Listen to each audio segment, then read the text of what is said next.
Hello guys, today we are gonna install TeamViewer. Let's install. First we need to download TeamViewer.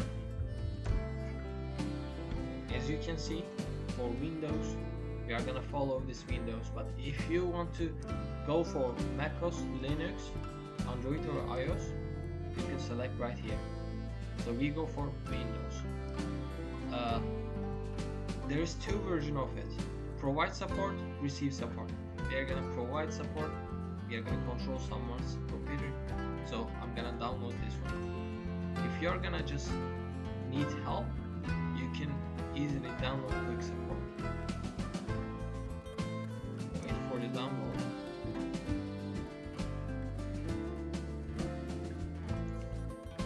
Click and start for installation. If you are gonna use one runtime only, you can select this option, but I go for this one. There are some options. Select as you like.